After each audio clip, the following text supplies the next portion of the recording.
सर्वेभ्य नमो नमः। आज हम महाकवि भर्तृहरि के द्वारा विरचित नीति शतकम गीति काव्य का 5वां श्लोक पढ़ेंगे, जो मूर्ख पद्धति से संकलित है। इस वाले श्लोक में महाकवि भर्तृहरि मूर्ख निंदा को प्रस्तुत कर बता रहे हैं कि हठी तथा दुराग्रही स्वभाव वाले मूर्ख व्यक्ति को कभी भी समझाया नहीं जा सकता है। ऐसा व्यक्ति विशेष अपने हठी स्वभाव के कारण किसी की बात को नहीं मानता है, अतः ऐसे व्यक्ति विशेष को समझाने की चेष्टा करना व्यर्थ है और मूर्खों को समझाने में अपना समय नष्ट नहीं करना चाहिए। महाकवि भर्तृहरि क्या कह रहे हैं मूर्ख निंदा को प्रस्तुत कर, मैं श्लोक का वाचन करता हूँ, तत्पश्चात हम इसके अर्थ को देखेंगे। क्या कह रहे हैं भर्तृहरि? प्रसयमणि उद्वरेत् मकरवक्रदष्ट अंतरात् समुद्रम अपि संतरेत् प्रचलद उर्मिलाम आकुलम भुजंगम अपि कोपितम शीर्षि पुष्पवद धारियेत् न तु प्रतिनिविष्ट मूर्ख जन चितम आराधयेत्। मूर्ख निंदा को प्रस्तुत कर भर्तृहरि क्या कह रहे हैं? प्रसयमणि उद्वरेत् मकरवक्रदष्ट अंतरात् समुद्रम अपि संतरेत् प्रचलद उर्मिला आकुलम भुजंगम अपि कोपितम शीर्षि पुष्पवद धारियेत् न तु प्रतिनिविष्ट मूर्ख जन चितम आराधयेत्।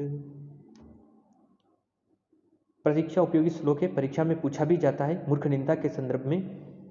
प्रसयमणि उद्वरेत् मकरवक्रदष्ट अंतरात् समुद्रम अपि संतरेत् प्रचलद उर्मिला आकुलम भुजंगम अपि कोपितम शीर्षि पुष्पवद धारियेत् न तु प्रतिनिविष्ट मूर्ख जन चितम आराधयेत्।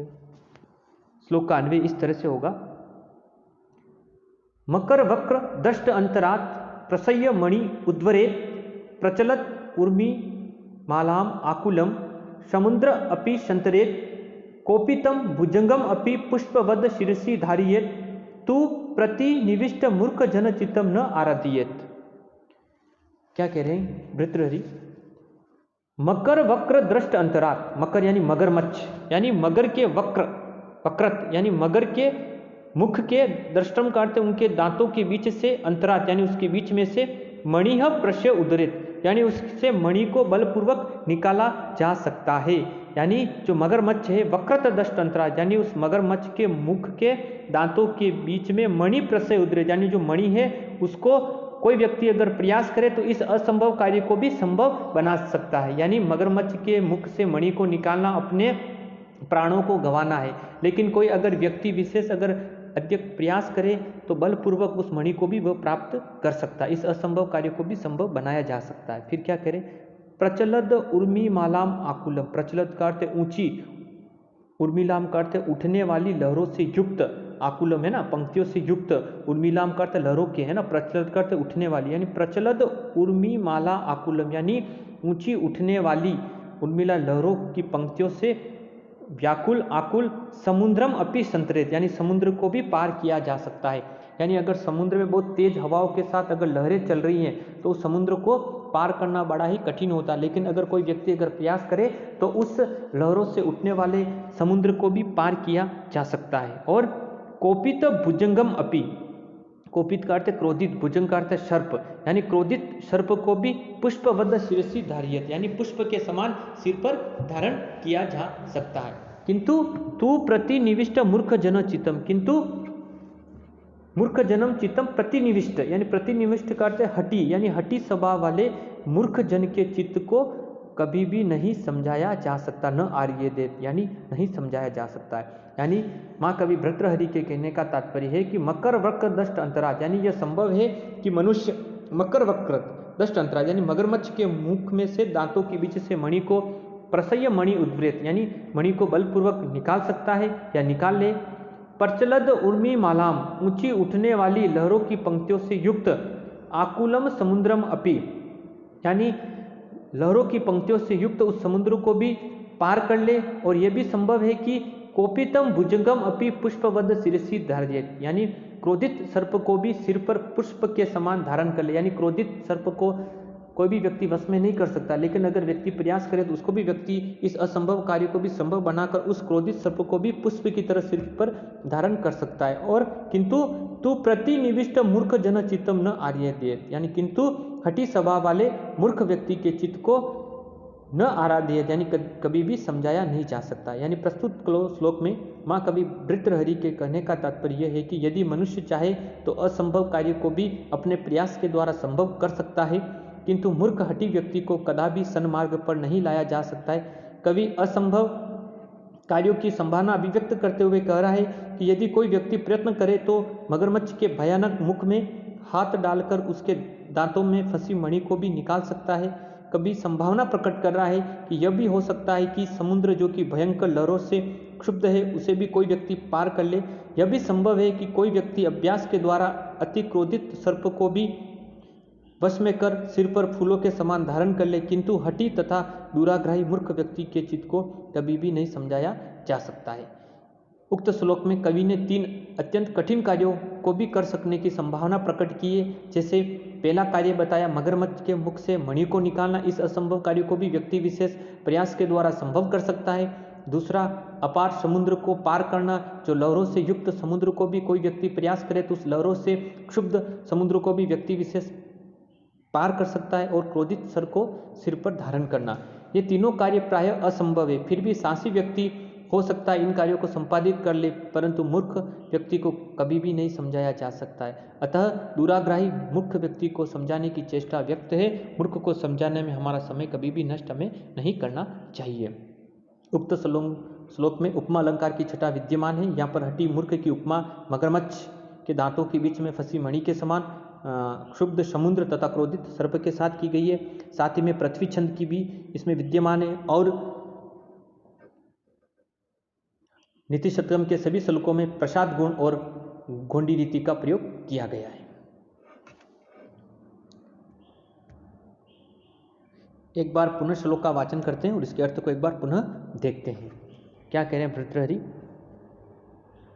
प्रशयमणि उद्वरेत मकरवक दष्ट अंतरात समुद्रम अपि संतरेद प्रचलद उर्मिला आकुलम भुजंगम अपि कोपितम शिरसि पुष्पवद धारियेत न तु प्रतिनिष्ठम मूर्ख जन चितम आराधियेत।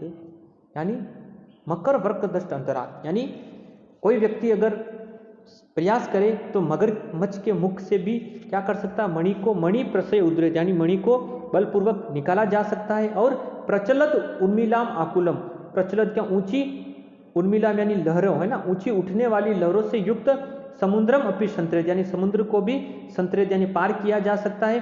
कोपितम भुजगम अपि, और क्रोधित सर्प को भी पुष्पवद शिरसि धारियेत, यानी पुष्प के समान सिर पर धारण किया जा सकता है। किंतु तू प्रतिनिविष्ट मूर्ख जनम चित्तम, किंतु हठी स्वभाव वाले मूर्ख व्यक्ति के चित्त को न आराधियेत, यानी नहीं समझाया जा सकता है। हठी स्वभाव वाले मूर्ख व्यक्ति को कोई भी व्यक्ति विशेष नहीं समझा सकता। अतः ऐसे व्यक्ति से हमें दूरी बनाकर ही रखनी चाहिए।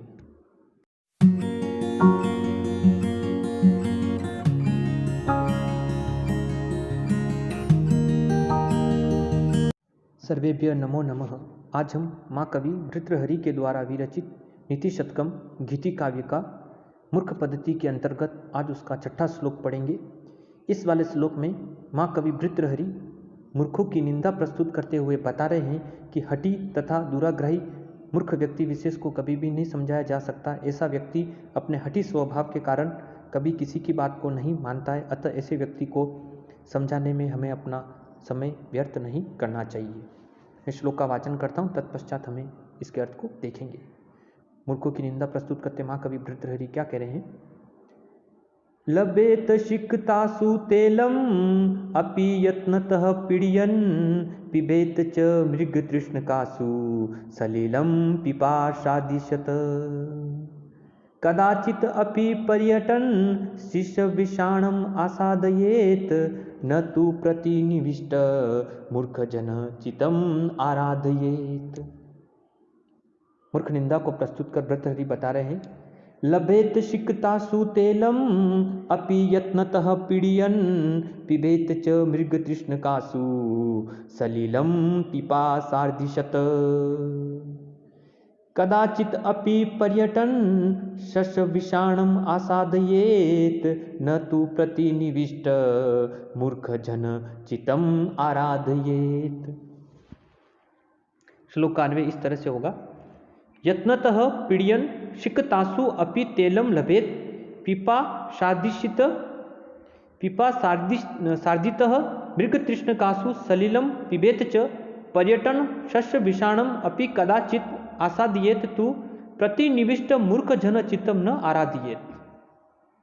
यत्न पीडयन, यत्न का अर्थ होता प्रयत्न, प्रयास, यानी प्रयास करने पर, पीडयन यानी पिसने पर, सिक्तासु, सिक्तासु का अर्थ रेत से भी क्या किया जा सकता है, अपि तेलम लभेत, यानी तेल प्राप्त किया जा सकता है, यानी रेत से तेल प्राप्त नहीं किया जा सकता है। कहने का तात्पर्य यहाँ पर कवि ने यहाँ पर कवि विशेष उस संदर्भ असंभव कार्यों को भी संभव कर बता रहे हैं कि अगर व्यक्ति विशेष अगर प्रयास करे तो रेत से भी क्या कर सकता है, तेल को प्राप्त कर सकता है। इस असंभव कार्य को संभव नहीं बना सकता, लेकिन कवि ने उस मूर्ख व्यक्ति को स्वभाव को बदलने की हम जो चेष्टा कर रहे थे, अगर हम ऐसा कर रहे हैं कि व्यक्ति विशेष रेत से तेल को भी प्राप्त कर सकता है, लेकिन मूर्ख व्यक्ति विशेष को नहीं समझाया जा सकता है, उसके संदर्भ में कवि बता रहे हैं कि यत्नत पीडयन यानी प्रयास करने पर, पीडयन यानी पिसने पर, सिक्तासु यानी रेत से भी तेलम लभेत यानी तेल प्राप्त किया जा सकता है। इस असंभव कार्य को भी संभव बनाया जा सकता अगर व्यक्ति विशेष प्रयास करे तो। फिर कह रहे पिपासार्धितः यानी पिपासार्धित यानी प्यास से पीड़ित होने पर मृगतृष्णकासु यानी मृग तृष्णा होती है मृग मरीचिका। कहने का तात्पर्य कि अगर प्यास से कोई पीड़ित व्यक्ति है तो वह व्यक्ति क्या होता है, रेगिस्तान में जब तेज गर्मी होती है तो उस समय जब गर्मी की जो लो अगर रेत से ऊपर होकर उठती है तो वो लो ऐसे लगती है जैसे दूर से अगर कोई प्यास से पीड़ित व्यक्ति है तो वो उसको मृग तृष्णा के समय वो उसको ऐसा लगता है जैसे कुछ जल से भरा हुआ कोई तालाब वहाँ पर स्थित है, तो वहाँ पर ऐसा लगता है कि वह तालाब है, लेकिन व्यक्ति विशेष वहाँ पर जाता है तो वहाँ पर उसको कोई नहीं मिलता है, वो सिर्फ रेत, गर्म रेत होती है जो उसकी लो ऊपर उठती है, तो ऐसा लगता है दूर से देखने पर कि वह मृग तृष्णा के समान हमें पानी से भरा हुआ कोई तालाब हो ऐसा प्रतीत होता है, इसीलिए उसको मृग तृष्णा कहा जाती है। मृग का तात्पर्य यहाँ पर हिरण से है ना, और जैसे मृग तृष्णा का तात्पर्य कस्तूरी हिरण की नाभि में ही विद्यमान होती है, लेकिन उसकी सुगंध से वह हिरण उसको क्या करता है, घूमता फिरता रहता है, दौड़ता रहता है, लेकिन उसकी नाभि में वो सुगंध विद्यमान होती है, लेकिन उसको आभास नहीं होता है, उसका ज्ञान नहीं होता है, इसलिए इसको मृग तृष्णा कहा जाता है। इसलिए कवि कह रहा है कि पिपासार्धितः मृग तृष्णकासु सलिलम जलम पिबेत च, यानी कोई प्यास से पीड़ित व्यक्ति भी मृग तृष्णा यानी प्यास से पीड़ित मृग मरीचिका में भी वह व्यक्ति विशेष सलिलम पिबेत यानी जल पी सकता है। और पर्यटन सस्य विषाणम अपि कदाचित, और कभी पर्यटन यानी घूमते हुए सस्य विषाण अपि यानी घूमते हुए खरगोश के सिंग को भी कदाचित आसायत यानी कभी प्राप्त कर सकता है। यानी कहने का तात्पर्य कि खरगोश के सिंग नहीं होता है, लेकिन व्यक्ति उस असंभव कार्य को भी कभी संभव बना सकता है। किंतु तू प्रतिनिविष्ट मूर्ख जन्म चित्तम, किंतु हठी स्वभाव वाले मूर्ख व्यक्ति को न आराधयेत यानी कभी भी नहीं समझाया जा सकता है। यानी कवि विशेष के कहने का तात्पर्य कि ऊपर जो कार्य उल्लेखित किए गए हैं ये सारे कार्य असंभव है, इनको कोई भी व्यक्ति विशेष संभव नहीं कर सकता, लेकिन फिर भी उनको संभव बनाया जा सकता है। लेकिन कवि के कहने का तात्पर्य है कि हठी स्वभाव वाले मूर्ख व्यक्ति को कभी भी नहीं समझाया जा सकता है। एक बार पुनः इसके अर्थ को देखिए, कवि क्या करें कि यत्न पीड़यन सिक्तासु अपि तेलम लभेत, यत्न तब पीड़यन यानी प्रयास करने पर, पीड़यन यानी पिसने पर, सिक्तासु यानी रेत से भी अपि तेलम लभेत यानी तेल को प्राप्त किया जा सकता है। पिपासार्जित मृग तृष्णासु यानी पिपासार्जित यानी प्यास से पीड़ित मृग तृष्णा यानी मृग मरीचिका में भी सलिलम पिबेत यानी जल पिया जा सकता है, जल का सेवन किया जा सकता है। और पर्यटन यानी घूमते हुए सस्य विषाण यानी खरगोश के सिंग को भी कदाचित आसाद्य यानी कभी प्राप्त किया जा सकता है। किंतु तू प्रतिनिविष्ट मूर्ख जनम चित्तम, किंतु प्रतिनिविष्टम यानी हठी स्वभाव वाले मूर्ख जन्म यानी मूर्ख व्यक्ति के चित्त को न आराधयेत यानी कभी भी नहीं समझाया जा सकता है। माँ कवि भृतहरि ने असंभव कार्यों के संपन्न हो जाने की संभावना को व्यक्त कर बता रहे हैं कि इन सभी कार्यों को, उल्लेखित कार्यों को संभव बनाया जा सकता है, लेकिन मूर्ख व्यक्ति को कभी नहीं समझा सकते हैं। कवि के कहने का तात्पर्य है कि कोई व्यक्ति अगर प्रयास करे तो वह रेत को पीसकर उससे भी तेल को निकाल सकता है, यह भी संभव है कि प्यास से पीड़ित कोई व्यक्ति मृग तृष्णा में भी जल को प्राप्त कर ले। इसी प्रकार गिरी कंदरा आदि में भ्रमण करते हुए कहीं पर खरगोश के सिंग को भी प्राप्त किया जा सकता है, किंतु हठी व मूर्ख व्यक्ति को कभी भी सन्मार्ग पर नहीं लाया जा सकता है। अर्थात रेत में से तेल निकालना, मृग तृष्णा से प्यास बुझाना तथा खरगोश के सिंग प्राप्त करना सर्वथा असंभव है। ये कार्य कभी भी संभव नहीं हो सकता है। फिर भी कोई दृढ़ निश्चयी साहसी व्यक्ति इन असंभव कार्यों को भी संपन्न कर सकता है, संभव कर सकता है, किंतु हठी एवं दुराग्रही मूर्ख व्यक्ति के चित्त को कभी भी नहीं समझाया जा सकता है। यानी रेत से तेल, मृग मरीचिका से जल और खरगोश के सिंग प्राप्त करना सर्वथा असंभव है। फिर भी कवि ने इनके होने की संभावना व्यक्त की है, किंतु मूर्ख व्यक्ति को सन्मार्ग पर नहीं लाया जा सकता है। अतः हमें अपना समय मूर्ख व्यक्ति हेतु नहीं गंवाना चाहिए।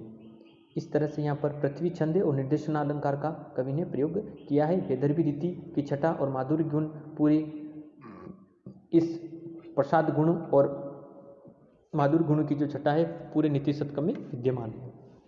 एक बार पुनः श्लोक का वाचन कर इसके अर्थ को पुनः देखते हैं। परीक्षा उपयोगी पूछा भी जाता है श्लोक।